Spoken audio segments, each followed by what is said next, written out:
नमस्कार, मैं हूं मनोज सिंह और आप देख रहे हैं Vikramshila academy Lucknow YouTube channel. Bharat का पड़ोसी मुल्क नेपाल इस समय हिंसा की चपेट में है, प्रदर्शन की चपेट में है। वहां के युवाओं ने भ्रष्टाचार तथा नेपाली नेताओं की आलीशान ज़िंदगी और 26 सोशल मीडिया प्लेटफॉर्म्स पर रोक लगा देने के विरोध में प्रदर्शन किया, जो बाद में हिंसक प्रदर्शन में बदल गया।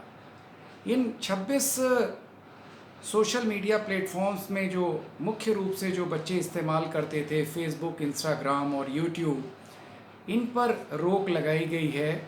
और इस हिंसक प्रदर्शन में पुलिस द्वारा चलाई गई गोलियों की वजह से 19 स्टूडेंट्स, युवा मारे गए और 200 से ज़्यादा लोग घायल हो गए।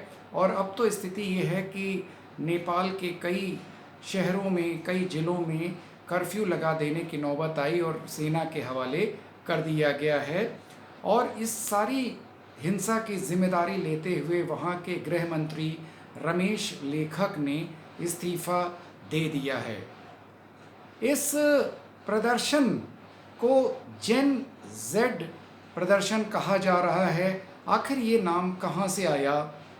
दरअसल जेनरेशन से नाम ये आया है।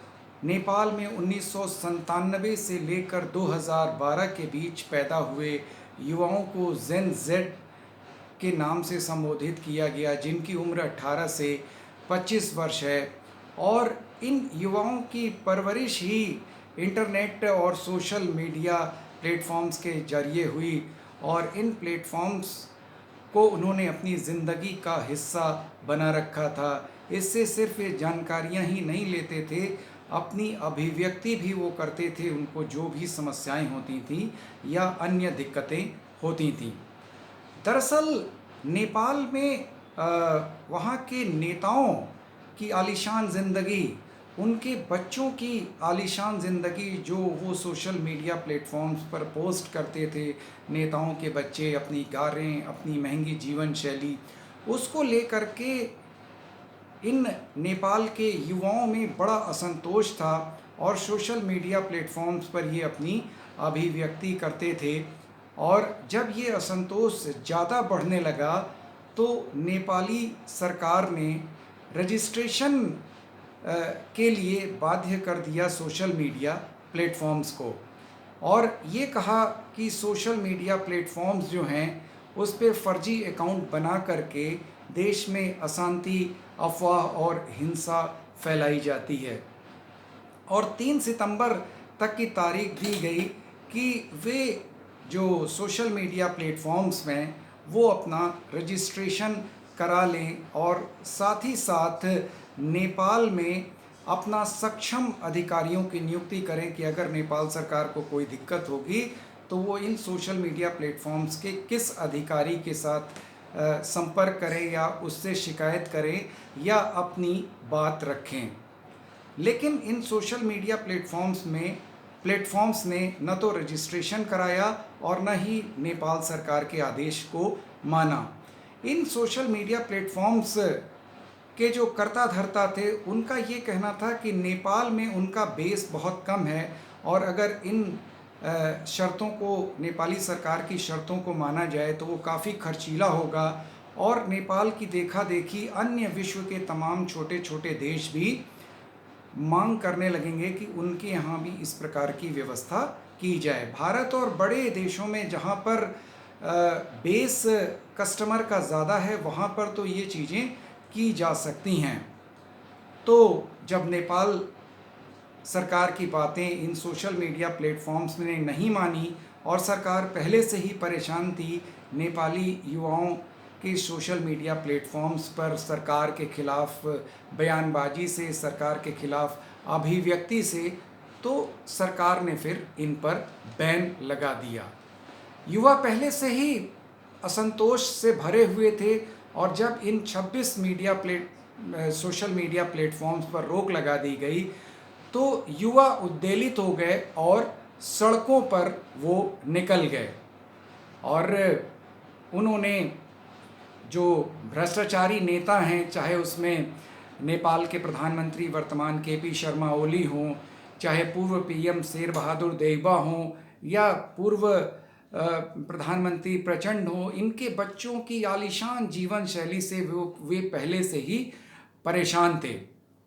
इसके अलावा चीन को लेकर के भी इनमें असंतोष था, क्योंकि 26 जो सोशल मीडिया प्लेटफॉर्म्स से जिन पर रोक लगाई गई थी उनमें टिकटॉक नहीं था। टिकटॉक से दूरी बना ली थी नेपाल गवर्नमेंट में। हालांकि ये कहा गया कि टिकटॉक ने अंतिम समय में रजिस्ट्रेशन करा लिया था। अब युवाओं के या जेन जेड जो प्रदर्शन है, इसका नेतृत्व कौन कर रहा था? तो कोई भी राजनीतिक पार्टी या नेपाल का कोई गुट इसका प्रदर्शन नहीं कर रहा था, इसको नेतृत्व नहीं दे रहा था, बल्कि 2015 में गठित एक एनजीओ हामी नेपाल ने इसके लिए आह्वान किया, युवाओं को प्रदर्शन के लिए उकसाया और साथ ही कहा कि प्रदर्शन कैसे किया जाए, करप्शन के अगेंस्ट प्रदर्शन कैसे किया जाए, और युवाओं को बोला कि वे अपने ड्रेस, अपनी यूनिफॉर्म और अपने बैग के साथ सड़कों पर उतरें और नेपाल सरकार के जो 26 मीडिया प्लेटफॉर्म्स हैं, सोशल मीडिया प्लेटफॉर्म्स हैं, उस बैन का विरोध करें, क्योंकि छात्रों की अभिव्यक्ति की आज़ादी उससे बाधित होती है।